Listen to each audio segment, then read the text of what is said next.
today I'm going to be taking a stab at color correcting using Color Finale Pro version 2 on Final Cut Pro. We're going to be color correcting a music video that I shot and edited Broadway by Mike Slice. So for me, on most projects, speed is king, being easy to use is king, but for an intermediate to advanced color corrector, you want to have more tools that give you more leeway in what you can do. When you download Color Finale Pro and install it, the next time you open Final Cut Pro, it's just going to be right in your effects tab. Double click on that to apply. Once it's on there, you'll see that we have a color management tab, a corrections tab, an image analysis tab, a color chart tab, and a film emulation tab. So the first option is color management, and this is where it's a really great tool for beginner color correctors. Input LUT is going to allow you to apply a LUT that you downloaded from wherever you did on the internet.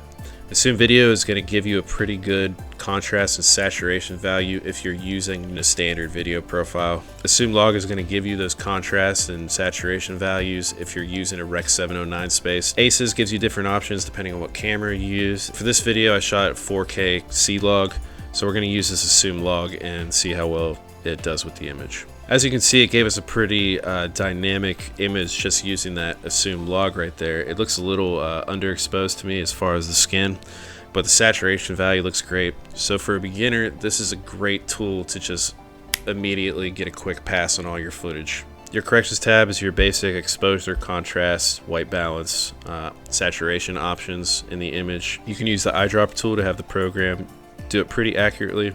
The most powerful feature for advanced video editors are going to be located in this Edit Layers panel. We'll get back to that. But say this image that I got by using the Assume Log feature could be applied just across the entire board if you're looking for a quick pass. The way we do that is we create a sync group.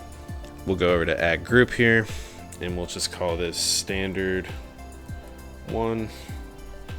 Add. Say I go to a different clip in the timeline, I can add them to that sync group. And if I'm making late stage adjustments to the color, when I make those adjustments, it'll make those adjustments to every member of the group. So it's a really powerful tool that enables you to not have to go back and recopy and paste all your adjustments. The image analysis tool helps you identify whether you have proper exposures in different areas of the frame. Generally, you want skin to be in the light blue to gray area as far as exposure.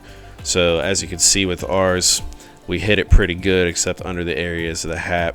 And if I wanted to isolate certain parts of the image and determine whether they had good exposure values, I can use that with this isolate tool here, which will give you a mask, and then you'll be able to see all your readings and your vectors. Say you are working on a project where you use one of those pull-out color charts, you can set a mask to the corners of it. The program will automatically color correct your color values based on that color chart. Film emulation is pretty self-explanatory for someone that wants to get a retro gritty look.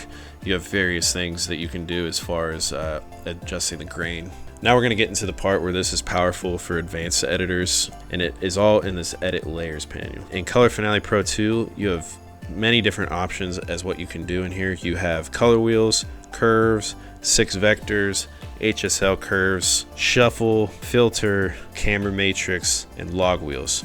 And now, while that seems overwhelming to a beginner editor or even an advanced editor, the important thing to remember with these is that all color correction is adjusting various values of color, saturation, and exposure.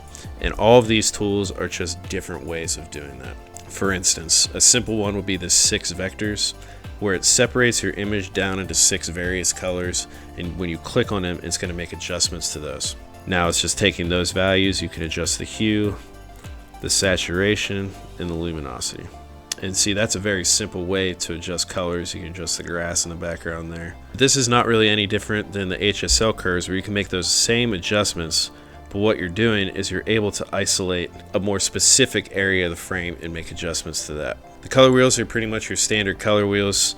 The only difference is it's labeled lift, gamma, and gain instead of shadows, midtones, and highlights. So basically it's your standard FCP color wheels, just labeled a little differently. But like I said, going through these, you're making basically the same adjustments using different tools.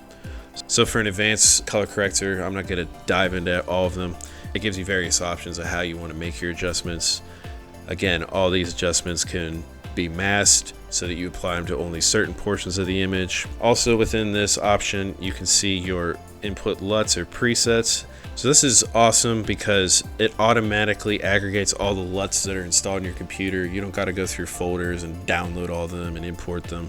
They're all going to pop up right here automatically, and it's going to give you a preview of what that LUT would look applied to your shot. It's great for beginner color correctors. It's great for advanced color correctors. The main pros of the feature, I would say, are the assume log, the assume video feature. The plugin's fully integrated into Final Cut Pro, which means you don't got to exit it. You don't got to do a bunch of exports or none of that. The sync group option allows for people that are making early stage adjustments or late stage adjustments to not waste a bunch of time having to go back and reapply their effects to that group.